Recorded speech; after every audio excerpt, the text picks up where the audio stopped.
dalam pasal 52, Bapak Ibu sekalian, ada satu ruang yang mengatur mengenai bagaimana kita melakukan pengelolaan terhadap sisa dana desa BLT yang tidak terpakai. Bapak Ibu sekalian, kita tahu bahwa BLT desa itu minimal 40% digunakan dari dana desa yang masing-masing desa. Maka ketika ada desa-desa yang tidak melaksanakan sebanyak 40%, maka tentunya dana desanya itu akan tertahan di RKUN, di rekening kas umum negara. Nah, oleh karena itu Bapak Ibu sekalian, terhadap hal itu maka nanti akan ada satu konsekuensi di mana pemerintah dapat melakukan realokasi dana desa. Ya. Realokasi ini hanya dilakukan antar desa di dalam satu kabupaten kota. Ya. Nah, berapa yang akan kita realokasi itu adalah berdasarkan jumlah dari kumulatif dari sisa dana desa 40% yang tidak terpakai untuk pembayar BLT desa yang dilakukan oleh pemerintah desa masing-masing. Nah, realokasi ini ditujukan untuk mendukung kegiatan-kegiatan yang sifatnya memang menjadi program prioritas pemerintah. Misalnya seperti kegiatan penanganan kemiskinan ekstrim. Kemudian ada program perlindungan sosial untuk yang BLT misalnya. Kemudian juga ada kegiatan ketahanan pangan hewani atau kegiatan lainnya. Artinya memang nanti ketika ada realokasi, maka dana itu nanti bisa digunakan oleh masing-masing desa itu berdasarkan kebutuhannya. Tentunya juga disesuaikan dengan prioritas dari pemerintah itu sendiri. Nah, Bapak Ibu sekalian, langkah awal yang kita lakukan ketika kita akan melakukan realokasi adalah, yang pertama adalah melakukan penghitungan terhadap selisih dana desanya dulu. Nah, ini adalah menjadi tugasnya Bupati Wali Kota untuk melakukan penghitungan besaran selisih dana desa setelah dilakukan perekaman jumlah keluarga penerima manfaat. Jadi gambarnya begini Bapak Ibu sekalian, ketika nanti di awal Januari seluruh desa kita sudah melakukan perekaman KPM, sehingga untuk penyaluran tahap 1 bisa kita lakukan, maka kita bisa tahu nanti apakah di kabupaten kita itu nanti ada sisa 40% yang untuk BLT desa itu tidak digunakan atau tidak dibelanjakan. Itu yang kita hitung atau kita yang kita lihat. Nah, setelah kita mendapatkan jumlah dana desa yang untuk BLT 40% tadi yang tidak terpakai, maka Bupati Wali Kota memberitahukan berapa besarannya itu, ya, berapa selisihnya melalui aplikasi kepada kepala desa. Bahwa ini di tahun 2022 setelah kita lakukan perekaman KPM seluruh desa, ternyata total KPM kita itu hanya sekian, sehingga dari total dana desa yang 40% untuk BLT itu masih sisa sekian. Nah, ini Bapak-Bapak, Ibu-Ibu kepala daerah nanti memberitahu kepada kepala desa. Ya. Nah, setelah itu, setelah diberitahukan kepada kepala desa, maka Bupati Wali Kota, kami juga melakukan penghitungan, kita juga nanti diberikan juga informasi itu kepada Menteri Keuangan. Ya. Nah, kemudian nanti Menteri Keuangan akan menyampaikan data total dana desa se-kabupaten atau kota yang tidak disalurkan ke RKD kepada Bupati Wali Kota. Nanti sama-sama kita hitung Bapak Ibu sekalian. Jadi Bapak-Bapak, Ibu-Ibu, Bupati Wali Kota menghitung, kami juga akan lihat di dalam OMSPAN berapa dana desa di Kabupaten A tadi yang tidak salur, ya, dana desa untuk BLT ya, yang tidak salur ke RKD. Kita informasikan kepada Bupati Wali Kota. Nah, baru kemudian Bupati Wali Kota melakukan penghitungan atau melakukan simulasi exercise untuk melakukan realokasi dana desa kepada setiap desa yang ada di lingkungan Bupati Wali Kota, kabupaten kota yang bersangkutan, tidak kepada desa di luar kabupaten yang bersangkutan. Jadi uang itu muternya ada di dalam kabupaten bersangkutan atau kota bersangkutan saja Bapak Ibu sekalian. Nah, itulah nanti hasil penghitungan realokasi yang dilakukan oleh Bupati Wali Kota itu nanti disampaikan kepada Menteri Keuangan. Nah, Menteri Keuangan nanti akan menetapkan peraturan mengenai realokasi tadi. Jadi desa mana uangnya berapa, dialokasikan berapa, itu nanti ditetapkan oleh Menteri Keuangan. Jadi memang ini nanti lebih banyak nanti perannya Bupati Wali Kota untuk menentukan terkait dengan realokasi dana desa yang antar desa tadi. Nah, Bapak Ibu sekalian, itulah nanti yang dilakukan yang kita lakukan terhadap dana desa yang tidak terpakai untuk BLT desa tadi. Nah, Bapak Ibu sekalian, tapi ada kemungkinan nanti kalau misalnya ternyata Bupati atau Wali Kota ketika melakukan penghitungan realokasi tadi itu tidak dilakukan atau tidak dilaksanakan oleh Bupati Wali Kota, maka di dalam pasal 52 juga diatur mengenai kewenangan Menteri Keuangan untuk melakukan penghitungan. untuk melakukan penghitungan.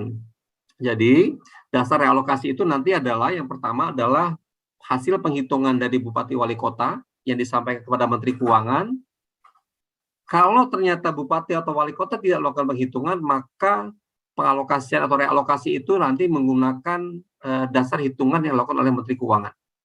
Nah, inilah yang kita sebut dengan kebijakan realokasi dana desa yang kita mau terapkan di tahun 2022, Bapak Ibu sekalian.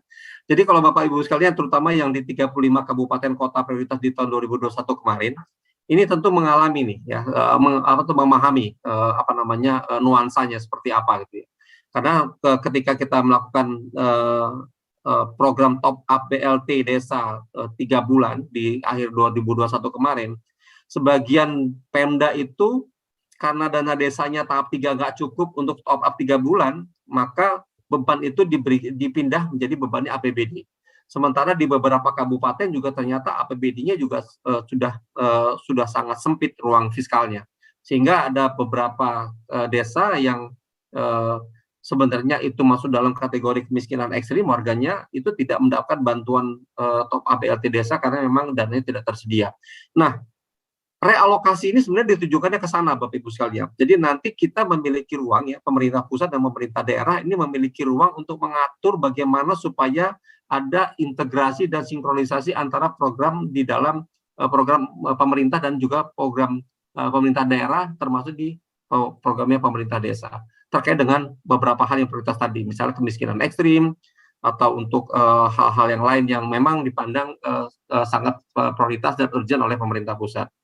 Nah, itu Bapak Ibu sekalian terkait dengan kebijakan realokasi dana desa di tahun 2022 yang merupakan ruang diskresi bagi pemerintah daerah untuk terlibat dalam penentuannya. Next. Ini simulasinya, Bapak Ibu sekalian ya, simulasi untuk realokasi tadi yang saya sampaikan. Nanti bisa dilihat saja nih. Jadi misalnya desa A itu misalnya dia menerima dana desa sebesar 1 miliar, maka pagu dana desa A untuk yang tahun 2021 miliar tadi, itu nanti anggarannya adalah untuk BLT desa 400 juta, non BLT-nya 600 juta. Ya. Nah, berarti kalau kita lihat bahwa belanja BLT desanya harus 400 juta, maka setidaknya harusnya desa ini sudah memiliki KPM lebih dari 100, katakanlah misalnya 150 misalnya ya. Nah, tapi ternyata ketika dilakukan perekaman KPM, desa A ini hanya merekam KPM hanya 100. Nah, ketika 100 berarti kebutuhan untuk BLT desa 2022 dia hanya 360.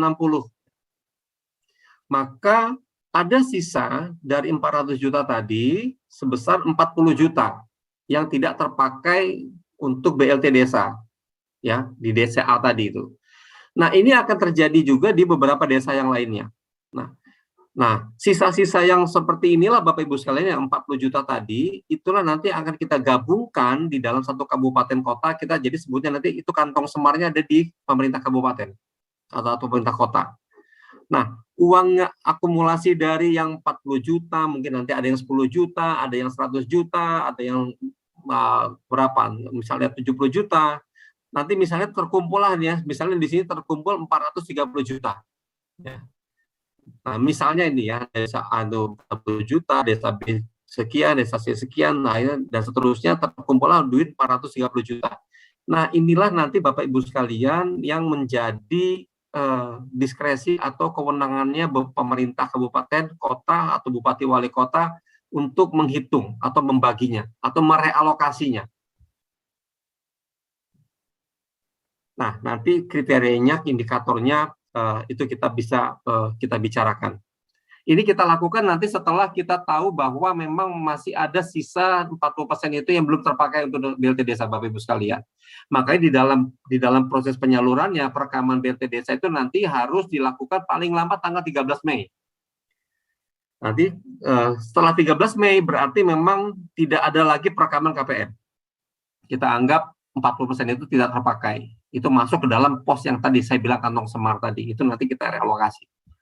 karena nggak terpakai di desa itu. Nah, itu yang menjadi diskusinya. Ini simulasi seperti ini Bapak Ibu sekalian. Ya mudah-mudahan nanti kita bisa diskusi atau mungkin Bapak Ibu sekalian bisa memperdalam bagaimana kita memperlakukan uang 40% dari dana desa yang untuk desa tadi yang ada di dalam APBD.